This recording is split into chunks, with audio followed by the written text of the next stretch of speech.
Kom ons blaai in ons Bybels na Markus hoofstuk 8. Ek sê dit nie baie nie, maar ek sien dit nou hier van voor af, hoe wonderlik dit is, as daai ou kleintjies en hulle ouers saam sing, hierdie liedere wat die kinders saam met ons kan sing. Ons saam met hulle kan sing eintlik, soos wat hulle altyd probeer om saam met ons te sing. Ons gaan lees Markus 8 van vers 34 af.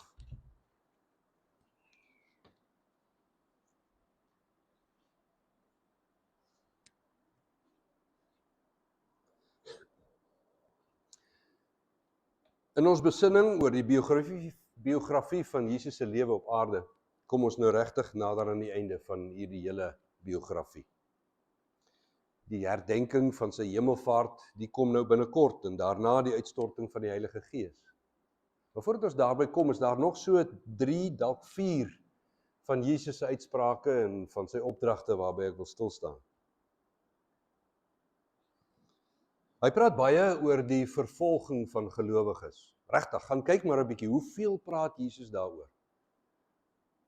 Dis nie dat ons onvoorbereid sal wees daarvoor as ons luister na wat hy sê nie. Gaan lees gerus byvoorbeeld Matteus 10. Hy praat so reguit daaroor. Ek sou die hele hoofstuk graag wou lees. Dit bly nie dieselfde nie, die vervolging van gelowiges nie. Dit kom en dit gaan.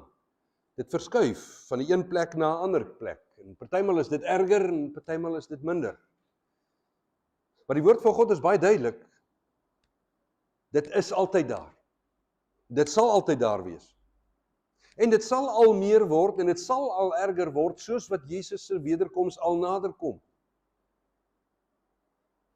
Ons moenie wegkyk daarvan nie. Ons moet nie oogklappe hê daarvoor nie. Dit hoef ons nie onverhoeds of onvoorbereid te vang nie. Ons moenie verward wees as dit die dag in ons lewens gebeur nie. Uit al die baie dele wat hy daaroor praat, wil ek vanoggend hier stil staan by Markus 8. Kom ons lees van vers 34 af tot 38. Jesus het toe die menigte mense saam met sy disippels nader geroep en vir hulle gesê, as iemand agter my wil kom, moet hy homself verloon, sy kruis opneem en my volg. Want wie sy lewe vir homself wil behou, sal dit verloor. Maar wie sy lewe vir my en die evangelie verloor, sal dit behou. Wat help dit dat 'n mens tog om die hele wêreld as wins verkry en sy lewe verloor? Wat sal dit 'n mens kan gee in ruil vir sy lewe? Wie hom dan vir my en my woorde skaam, te midde van hierdie ontroue en sondige geslag, vir hom sal die Seun van die mens ook skaam, wanneer hy kom saam met die heilige engele en beklee is met dieselfde heerlikheid as sy Vader. Wanneer hy praat van lewe verloor, dan is dit natuurlik nie net die dood nie. Wanneer jy jouself verloon, is dit ook 'n manier van hoe jy jou lewe en van wie jy sou wees verloor. Dis die woord van die Here.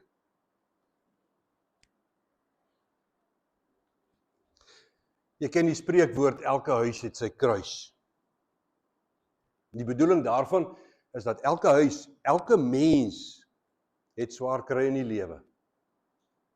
Soms is dit erger en soms is dit min. Maar niemand spring dit vry nie. Elke een het sy eie kruis en hy moet hom dra. Maar dis glad nie waaroor hierdie teks gaan nie.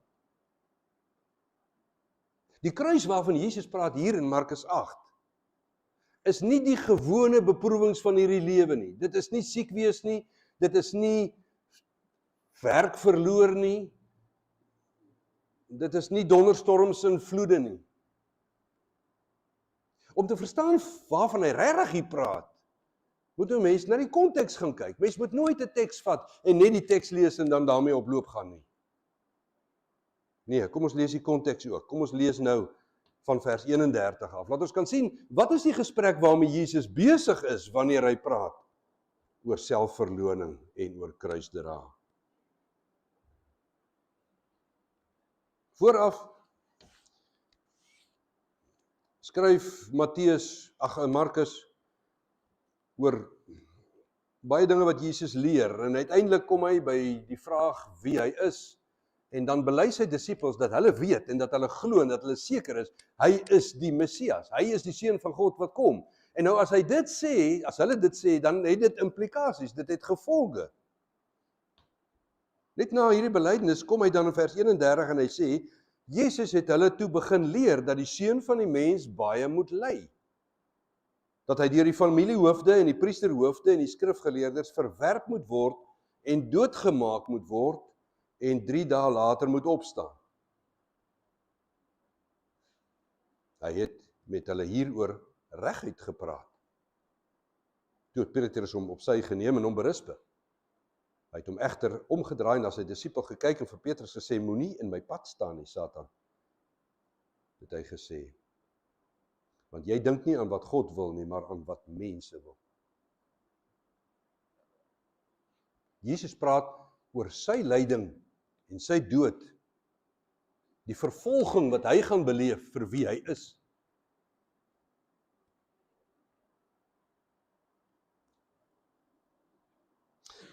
En dan het ons gelees, daarna, nadat hy dit vir hulle gesê het, verkondig het oor sy lyding wat kom, dan roep hy 'n menigte bymekaar. Hy praat nie net met die 11 om hom nie, die 12 om hom nie. Hy roep 'n menigte bymekaar en hy sê vir hulle, die wat agter hom wil aankom, hulle moet hulle self verloon en hulle kruis opneem en hom volg. Nou voor sy kruisdood sou dit moeilik wees om te verstaan wat hy daarmee bedoel.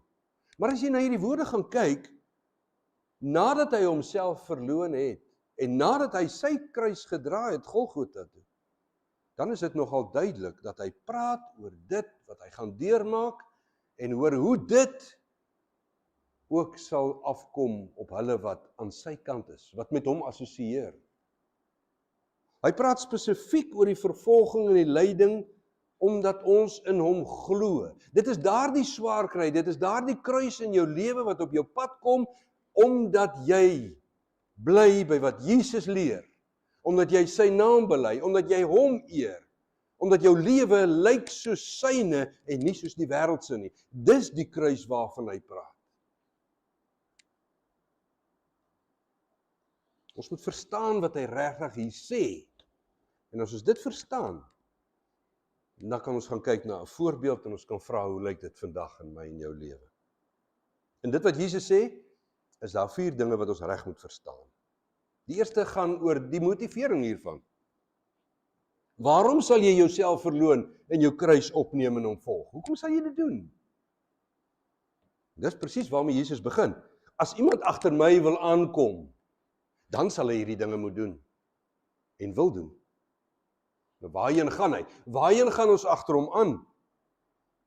Na sy Vader toe het hy gesê, daar waar hy vir ons gaan plek gereed maak. En daarvandaan hy sal kom om ons te kom haal wanneer dit gereed is.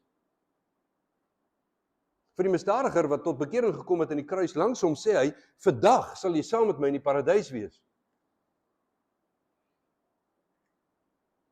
Wil jy agter Jesus aangaan? Om vir ewig saam met hom in die saligheid van sy hemelse heerlikheid te wees?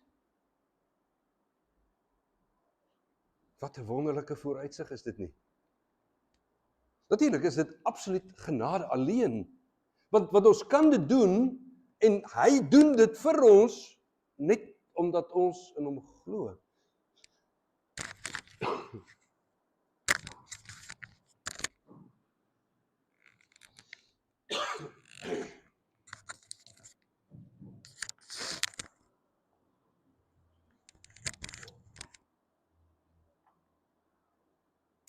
Net omdat ons in hom glo, is ons reeds op hierdie weg, tot in sy allerheiligheid. En dit nogal met 'n geloof wat hy in ons werk deur die Heilige Gees. Absoluut genade alleen. Maar op hierdie geloofsreis, hierdie pelgrimsreis agter Jesus aan na hierdie allerwonderlikste bestemming toe, hierdie reis is nie sonder sy ontberings nie. In Lukas 14 waarsku Jesus baie duidelik dat jy jou sommetjies moet maak voordat jy hom volg. Dat jy seker maak dat jy kans sien vir die ontberinge wat kom, dat jy die prys sal betaal daarvoor, om saam met hom op weg te wees.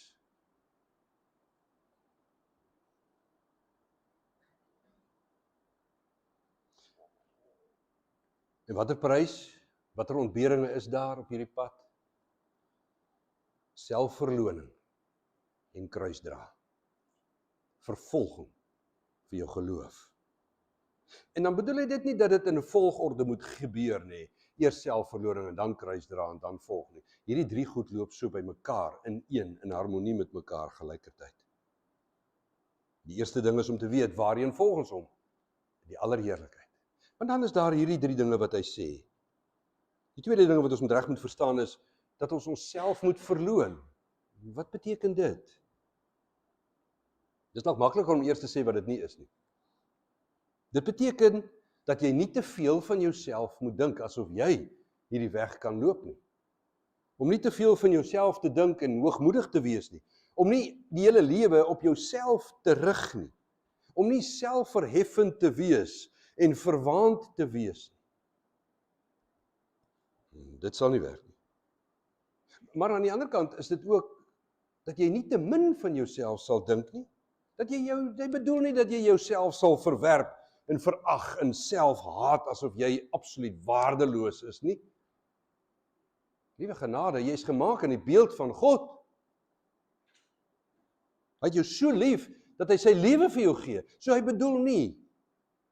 Selfverloning is nie dat jy te veel van jouself dink nie en definitief ook nie dat jy te min van jouself dink nie. Wat hy eintlik sê is selfverloning is om glad nie aan jouself te dink nie. Dat jy nie eens in die vergelyking inkom nie. Want jy behoort nie meer aan jouself nie. Jy behoort aan hom wat jou vrygekoop het. Jy lewe nie meer vir jouself nie, maar vir hom wat vir jou gesterf en uit die dood opgestaan het. Ek is saam met Christus gekruisig, sê Paulus. Die daaglikse afsterwe van my ou mens en die daaglikse opstaan van die nuwe mens. Watter nuwe mens? Jesus Christus wat in my lewe. Selfverloning beteken dat dit nie meer my naam is wat op my rugbytrui staan nie. Maar net Jesus Christus se naam. Net hy is my identiteit. Jy dink en jy praat en jy doen nie meer wat jy sou of wou doen nie. Nee, maar wat hy wil. Dis wat jy dink en sê en praat. Dis wat dit beteken. Dat jy in hom gesterf het en dat hy in jou lewe. Dit is wat gebeur wanneer mens glo. Dit is gelowiges, ek en jy. Dat 'n mens nie meer dink aan dit wat vir jou voordelig is en vir jou mense nie. Maar wat is vir hom die beste? En vir sy koninkryk wat hy besig is om te vestig en waarvoor ons vra, laat die koninkryk kom. Wat is die beste vir hom en vir sy koninkryk? Selfs en juis ten koste van myself. Laat ek myself uitgiet as 'n offer vir hom. Laat ek myself gee as 'n lewende offer wat vir hom welgevallig is, sodat dit hom sal eer, sodat dit sy koninkryk sal kom, want in hom en in sy koninkryk, daarin lê my toekoms en my vreugde en my blydskap. En omdat jy dan nie meer aan jouself dink nie, omdat jy selfverlonend lewe, daarom kan jy jou kruis dra. Want jou kruis benadeel jou nie meer nie. Maar dit maak nie saak nie. As dit hom bevoordeel, dis waaroor dit gaan. Wat bedoel hy met ons moet ons kruis dra? Vir hom natuurlik was dit 'n fisiese, swaar, groot houtkruis, waarin hy as 'n vervloekte gehang en gesterf het op Golgotha. Maar hy praat nie net van 'n fisiese kruis nie. Sy disippels is almal as gevolg van vervolging dood, behalwe waarskynlik net Johannes. Maar dis net so 3 of 4 van hulle wat gekruisig is, die ander is op ander maniere doodgemaak. Hy gebruik die woord van 'n fisiese kruis, maar hy bedoel dit as 'n simboliese vergelyking van al die vervolging wat daar kan wees. Ja, en so afgryslik kan wees en baie keer sal wees as wat 'n fisiese kruis sou inhou. Hy praat nie hier oor die algemene beproewings wat almal in die lewe het nie. Hy praat spesifiek oor die lyding en die vervolging van sy volgelinge wat in hom glo. Van ons wat doen wat hy sê en wat lewe soos wat hy wil. Eintlik sal jy kan sê dat dit sy beeld in ons is wat vervolg word. Paulus skryf in Kolossense 1 vers 29 dat die lyding van Christus nog nie geëindig het nie.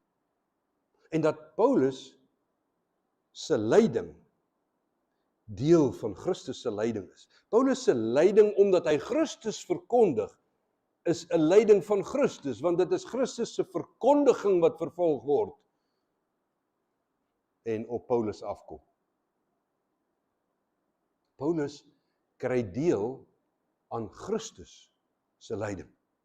Nie net aan sy kruisiging en dood nie. Nee, elke stukkie vervolging wat hy moes ervaar, omdat hy Jesus Christus sigbaar maak in dit wat hy sê en hoe hy lewe. Maar nou moet ons onthou dat Jesus hier nie net gepraat het met sy apostels nie. Hy het die menigte nader geroep. Want sy woorde is bedoel vir iedere en elke een, enige een wat agter hom wil aankom, vir hulle is hierdie woord bedoel. Ook vir my en vir jou. As ons agter Jesus Christus aangaan, om in sy heerlikheid uiteindelik volledig te deel, dan moet ons weet, ons moet ophou om so aan onsself te dink. Elkeen van ons moet die vervolging dra wat in jou lewe is, omdat jy in Jesus glo. En dan vra mens dadelik, hoe sal mens dit kan doen?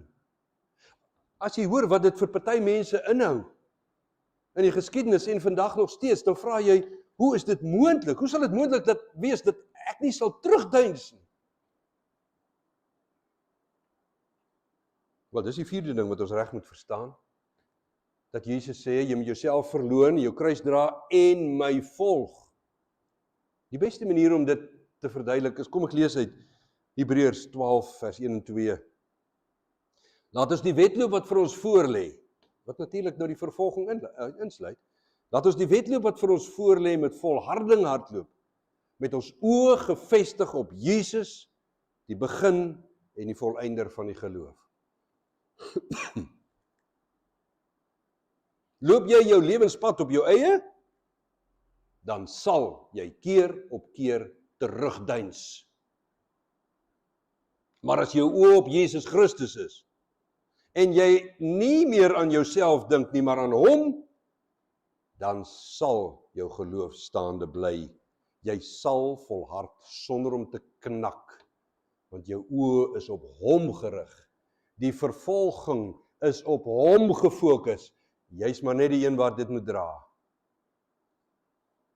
Dan sal jy saam met Paulus kan uitroep, dat jy tot alles in staat is deur Christus wat jou krag gee. Hebreërs 12 gaan verder, deur te verkondig, hoekom Jesus dan nie teruggedeins het nie. Hoekom het hy die vernedering en die lyding van die kruis gedra, sonder huiwering? Vers 2 sê, terwille van die vreugde wat vir hom in die vooruitsig was, het hy die kruis verduur, sonder om vir die skande daarvan terug te deins. En hy sit aan die regterhand van die troon van God. Wat was die resultate van Jesus se volharding in sy vervolging? Die resultate was die sukses van sy verlossingswerk. Die vreugde wat daaruit gekom het, en dat hy nou in heerlikheid by die Vader is. En so sal dit wees met elke een wat agter hom aangaan. Elke een wat aan hom agter hom aangaan en hulle self verloon en nie meer aan hulle self dink nie. En wat hulle kruis dan in vervolging dra en hom volg. Dis presies wat ons in Romeine 8 ook lees. Aangesien ons deel het aan Christus se lyding, sal ons ook deel hê aan sy heerlikheid. Die lyding wat ons nou moet verduur, sal nie opweeg teen die heerlikheid wat God vir ons in die toekoms sal laat aanbreek nie.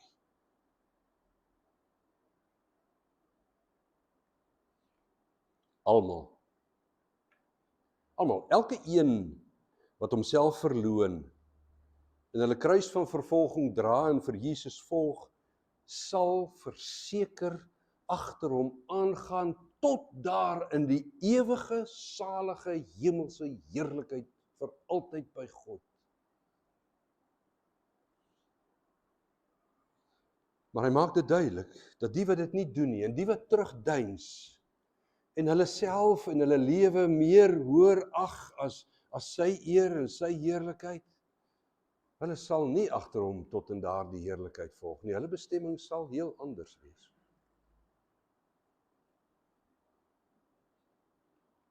Dis wat Jesus hier sê. Maar weet jy, die gevaar is dat dit vir ons nog teoreties bly. Dit bly ver en dit bly in die geskiedenis. Kom ons kyk net na 'n paar voorbeelde en dan kyk ons hoe dit vandag in ons lewens lyk.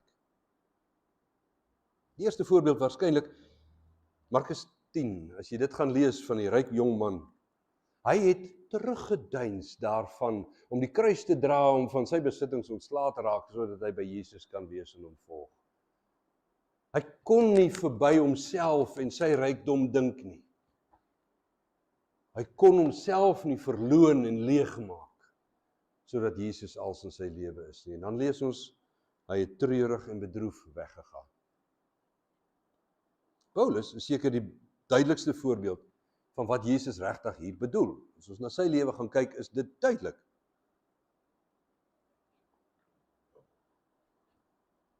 Sy voorbeeld is ook absoluut geloofwaardig. Dis die woord van God wat vir ons sê, so lyk dit. Hy skryf in Filippense 3, van alles waarop hy voor sy bekering baie trots was, alles wat van hom 'n baie geëerde man gemaak het, 'n baie hooggeplaaste, almal het hom geag. Hy was regtig belangrik en wonderlik. Maar toe hy Christus en Christus se vryspraak ontvang deur geloof, daardie bekering op Damaskus se pad, het al daardie dinge vir hom geen waarde meer gehad nie. Hy skryf in vers 8 en 9 van Filippense 3, terwille van hom, Jesus, het ek alles wat eers vir my bate was prysgegee en ek beskou dit as verwerplik. Die woord wat hy daar gebruik, hy sê alles wat so belangrik was vir my en wie ek was, beskou ek as ontlasting. Hoekom? Sodat ek Christus as die enigste bate kan ook verkry en een met hom kan wees. Een met Jesus wees. Dis al waaroor dit nou gaan. Selfverloning is juist dit. Al die ander goed maak niks saak nie. Niks verder is belangrik nie. Wie ek is, wat en wat ek het, wie ek was, wat ek wil, dink nie meer daaraan nie. Jesus Christus. Net hy. En dan sou jy kon vra, en het hy sy kruis opgeneem? O ja. Lees veral 2 Korintiërs 11, hy gee daar so 'n hele lang lys van hoe hy gegeesel is, hoe hy in die tronk opgesluit is, hoe hy gestenig is, hoe hulle hom so behandel het dat hulle hom gelos het want hy's dood. Hulle het hom vir dood agtergelaat. Al hierdie goede was nie maar die algemene siektes en beproewinge wat ons ook beleef nie. Dit was spesifiek omdat hy besig was om Jesus Christus te verkondig en om hom uit te leef. Sy lewe was so anders.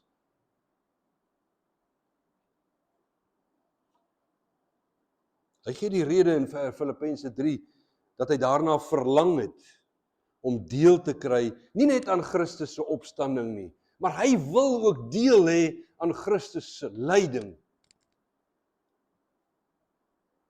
En dan sê hy in 1 Korintiërs 11 vers 1, volg my voorbeeld, soos wat ek die voorbeeld van Christus volg. Waarom kon Paulus? Want hy volg Jesus. Met sy oë op Jesus Christus gerig. Die begin en die volëinder van geloof, soos wat ons uit Hebreërs 12 gelees het. In die krag van Jesus Christus. Daarom kan Paulus, en nou sê hy, volg my so.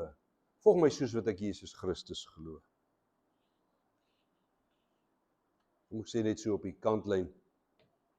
Pas op en vlug weg van predikers en leiers, selfs kerkleiers en wêreldleiers. Vlug weg van hulle af by wie jy geen teken van nederige selfverloning sien nie. As dit nie daar is nie, dan lei hulle op 'n ander pad. Dan lei hulle op die duiwelse dwaalpaaie. Bly weg van mense by wie jy geen selfverloning sien nie. In die wêreld en in die kerk. Ander voorbeelde is baie duidelik. Die kerkgeskiedenis is so vol van martelare. Hulle wat vir Christus getuig het en vir hulle lewe daarmee moes betaal. Verskriklike gevolge, vervolging en lyding. Mens kan jou dit nie indink nie. Maar as jy dan lees van hierdie martelare, dan lees jy by elke een van hulle van hierdie selfverloning en die kruise wat hulle gedra het. Nie een van hulle daar lees ons van het beklei daarteen nie. Vir baie van hulle was dit die wonderlikste ding om te kan doen, om op die manier Jesus se lig te skyn. Een van hulle, Hugh Latimer, blykbaar in Engeland, toe hy brandstapel toe stap, toe het hy 'n doodskleed onder sy klere aangetrek die oggend al, want hy weet dis wat kom, en dit is vir hom die wonderlikste ding, die geleentheid hier. Hy sê vir die man wat langs hom verbrand gaan word, vandag steek die Here 'n kerslig in hierdie Engeland aan, wat niemand sal kan blus nie. Polycarpus het vir die Here dankie gesê dat hy hom waardig ag om ook vir Christus te mag ly. En dan met lofsange hoor hulle die vuur om hulle brand. Die geskiedskrywer Tertullianus het geskryf, en dis 'n bekende sêding ook in die kerk, die bloed van die Christene, of die bloed van die martelare, is die saad van die kerk. En dan het dit daarmee bedoel, hulle bloed, met ander woorde, hulle vervolging, was die saad, was die groei van die kerk. En dis verbasend as jy gaan kyk, hoe die kerk juis groei, waar daar vervolging is. Dink maar aan die verskriklike vervolging wat daar was met die reformatie. Reg deur die eeue heen, sendelinge oral in die wêreld. En vandag, ja, nog steeds. Gaan lees maar 'n bietjie Geopende Deure se webbladsy. Hulle wat juis fokus daarop om die vervolgde kerk die wêreld oor te ondersteun.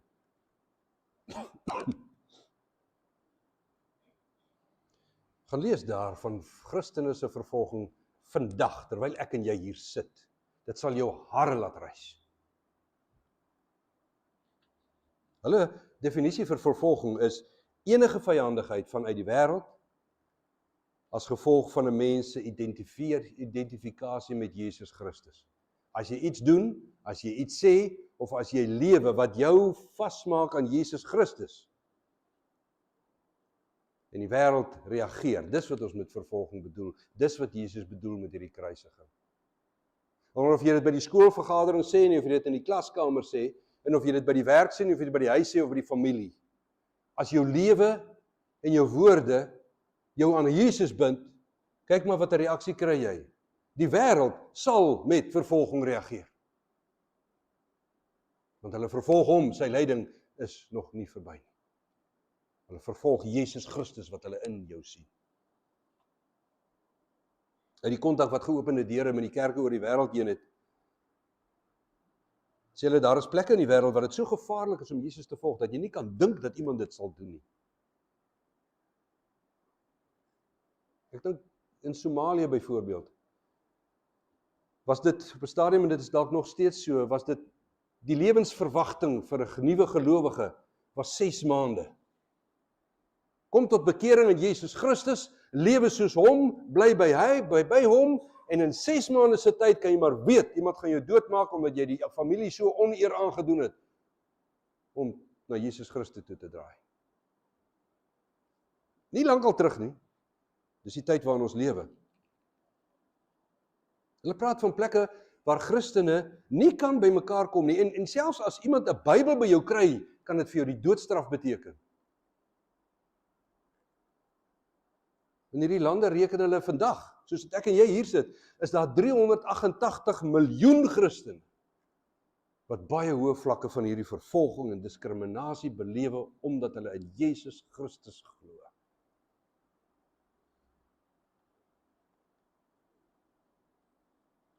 Jesus Christus, om hom te volg, om agter hom aan te gaan, vra 'n groot prys. Maar die beloning is ordegrootte meer. Die beloning wat jy kry daarvoor is fantasties. Want as jy jouself verloon en jou kruis opneem en Jesus volg, dan gaan jy agter hom aan, waarheen? Tot in die ewige hemelse heerlikheid. Kom ons fokus laatstens en ons vra na ons eie omstandighede. Ek en jy in my lewe en jou lewe hier nou in Pinetown, in hierdie gemeente, daar waar jy ook al is, waar jy vandaan inskakel.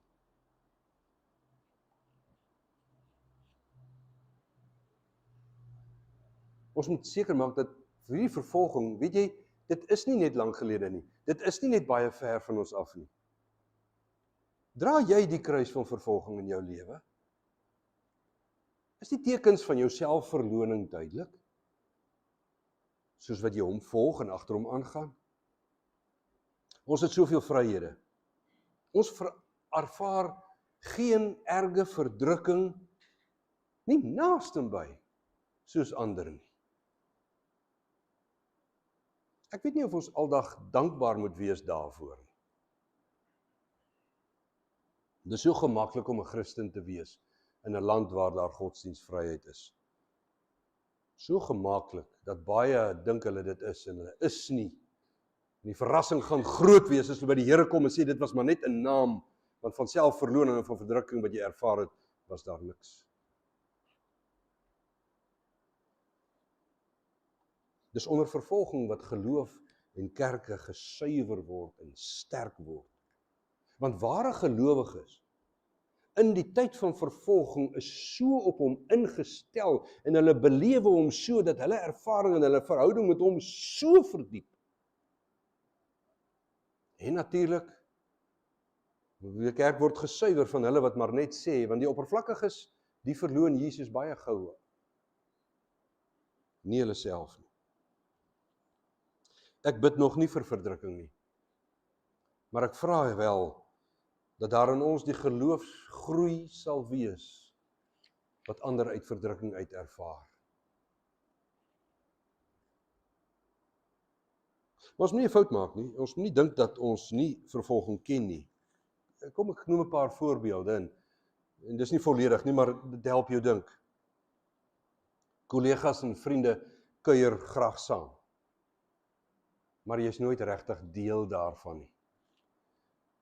Want jy pas net nie in by hulle drinkery en vryery nie. Dis vervolging vir jou geloof, vir hoe jy jou geloof uitlewe. Jy mis die bevordering by die werk. Die aanstelling wat jy sou kry is nie joune nie.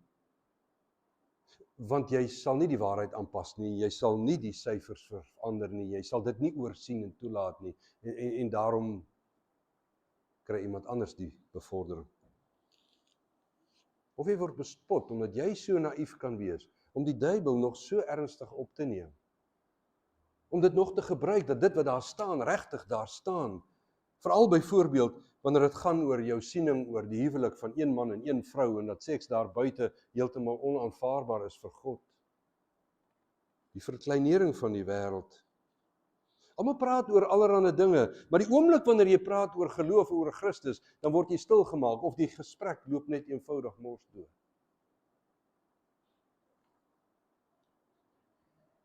Daar is reeds hofsaake in ons land van mense wat vir diskriminasie aangekla word, net omdat hulle maar bly by 'n lewe soos wat God voorskryf vir sy kinders. Omdat hulle agter Jesus aanloop. Met hulle lewe word hulle vervolg. Ag, selfs in kerke, Afrikaanse kerke lees ons, hoor ons, ervaar ons hofsaake wat teen gemeentes gemaak word, omdat hulle net nie meer met die stroom wil saamgaan nie, maar by die woord van God alleen bly. Ons moet nie terugdeins van hierdie goed nie. Ons moet nie verward wees as dit gebeur nie. Jesus sê dit kom. As ons nog aan onsself dink, dan sal ons ongemaklik bly en selfs bang wees vir die baas of die onderwyser of die afrigter, wanneer ons vir hom sê, asseblief, moenie so die Here se naam gebruik. Dis wanneer ons nog aan onsself dink, maar wanneer ons onsself verloon en nie meer aan onsself dink nie, dan gee ons nie om dat ander dink ons is simpel en eenvoudig nie. Dan gee ons nie om dat hulle ons een kant toe sou skuif daarvoor nie. Dan verloon jy jouself omdat jy Jesus Christus eer. Omdat jy weet, dit is hy agter wie hulle aan is. En vir hom, hy sal nie terugdeins nie, en daarom het ek geen vrees of kans om terug te deins nie. Fokus op hom. En dan kan jy jouself verloon en jou kruis dra. Die voorbeelde wat ek genoem het, in ons lewe, in my lewe, in joune, is maar klein kruisies. Maar dis in die klein kruisies wat ons moet leer en wat ons moet sterk word, sodat ons die groot kruise sal dra wanneer hulle kom. Sonder om roekeloos te wees en moeilikheid te soek, moet ons soos Paulus verlang daarna, elke geleentheid waardeer, dat ons 'n prys kan betaal vir die getuienis van ons geloof in hierdie wonderlike verlosser Jesus Christus. Moenie terugdeins wanneer die geleentheid daar is nie, gryp dit aan.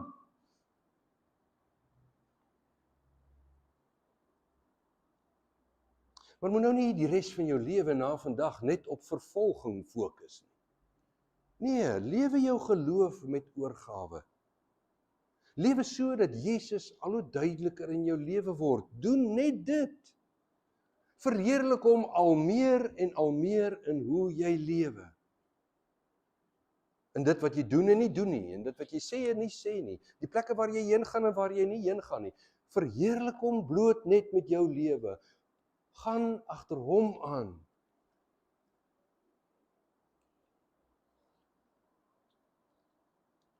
En as dit sou lei tot vervolging vir jou geloof, bingo! Dan skyn jou lig net helderder.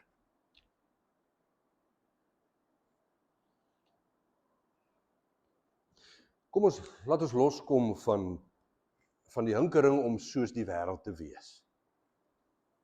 Laat ons loskom van enige vrees om ongewild te wees by vriende, familie, kollegas. Dat ons loskom daarvan dat ons 'n vrees en 'n beklemming het oor wat ander mense aan ons sal doen. Selfs tronkstraf en die dood moet ons nie terug laat hinker nie. Jy doen net wat Paulus skryf in Filippense 1. Hy skryf hier 3 goede. Lewe volgens die evangelie van Christus. Doen dit.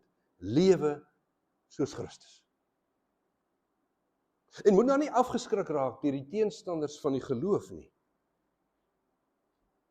Nou vers 29. God het julle die voorreg gegee om Christus te dien. Nie alleen deur in hom te glo nie, maar ook deur vir hom te ly. Net maar dit. Lewe soos Christus. Moenie afgeskrik word deur ander. Gebruik die geleentheid nie net om hom te dien deur te glo nie, maar ook deur te ly. Wat 'n voorreg is dit om deel te kan hê aan Jesus se lyding. Want ons het reeds deel aan sy opstanding en sy oorwinning. Amen. Kom ons bid saam.